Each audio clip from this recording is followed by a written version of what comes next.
আসসালামু আলাইকুম দর্শক, এই যে দেখেন, এটা আমাদের পদ্মা নদী।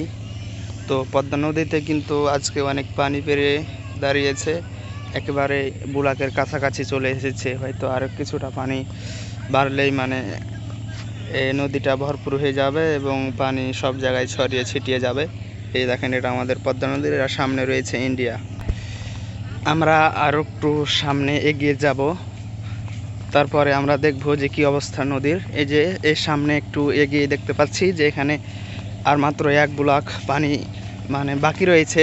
হয়তো আমরা ইতিপূর্বে যেই জায়গাটি দেখালাম সেই জায়গাটি একটু নিচু, এ কারণে বুলাকের কাছাকাছি পানি চলে এসেছে। আর এই জায়গাটুকু একটু উঁচু, যার কারণে এই সামনে যত এগোচ্ছি এখানে মোটামুটি 1.5 বুলাক পানি আর অবশিষ্ট রয়েছে। তো আমরা আর একটু সামনে এগিয়ে যাবো। এই যে এই দেখতে পাচ্ছেন সামনের দিক, এটা হচ্ছে ইন্ডিয়া, আর শেষ সীমানা হচ্ছে ইন্ডিয়া। তো এই সামনে গত বছর একটা চর ছিল, এই চরটা কেটে গিয়েছে, যার কারণে এই পদ্মা নদীরটা দেখতে অনেক ভালো লাগছে। আর এই যে সামনে দেখতে পাচ্ছেন যে ট্রলার রয়েছে, যেগুলোর মাধ্যমে বালি উত্তোলন করা হচ্ছে নদী থেকে। সামনে দেখেন একটি ট্রলার, সেটা এখানে সামনে গিয়ে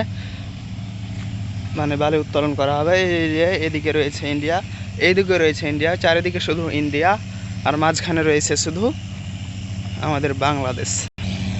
এই যে এখানে অনেক নৌকা রাখা হয়েছে, আর নৌকা রাখাগুলো অনেক সুন্দর লাগছে। আমরা সামনে যত এগিয়ে যাব দেখতে পাবো যে কিছু নৌকা রয়েছে যেগুলোতে মাছ ধরা হয় এবং মানুষ চলাচল করা হয়। আর একটু সামনে যদি এগিয়ে যাই তাহলে আমরা দেখতে পাবো যে ট্রলারের মাধ্যমে বালি উত্তোলন করা হচ্ছে। তো আমরা আর একটু সামনে এগিয়ে যাচ্ছি, আপনারা আমাদের সাথেই থাকেন।